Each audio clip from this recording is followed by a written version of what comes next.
सरसों फुलाइल गेहूं बाटे मुस्कात हो।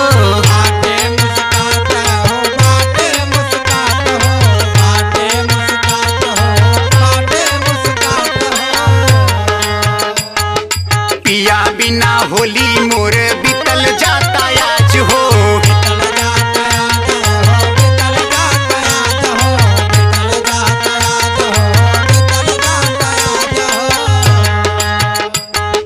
सरसों फुलाइल गेहूं बाटे मुस्कात हो। पिया बिना होलिया मोर बीतल जाता आज हो। ओ सुना लागे घर दुआर ई अंगना हमारे अइले ना पिया बम्बई से।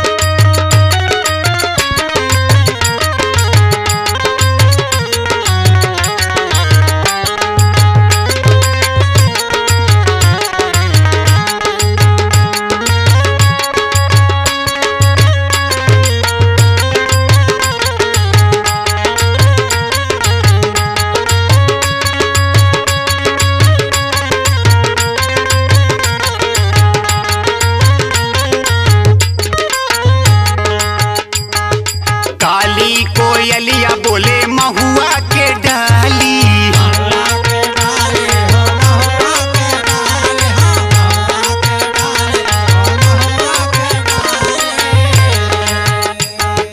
दह के कर जवाई आग जले खाली।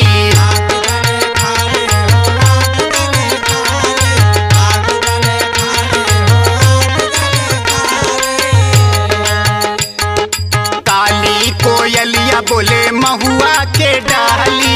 दह के कर जवाई आग जले खाली।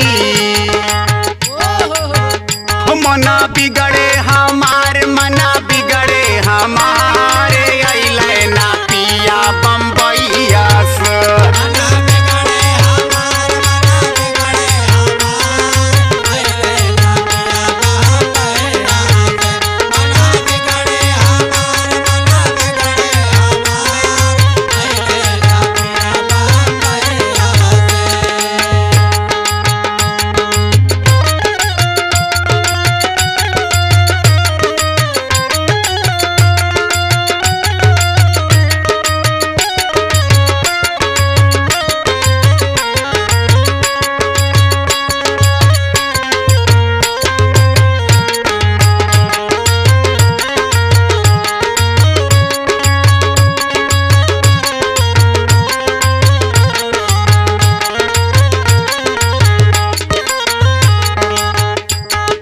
सब कर पिया आई गईल सबके पास हो।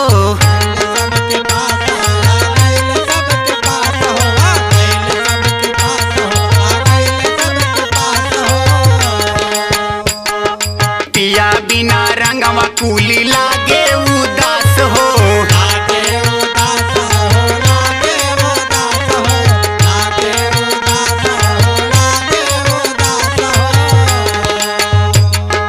सब कर पिया आई गईल सबके पास हो। पियवा बिना रंगवा लागे उदास हो। ओ मनवा लागे ना हमार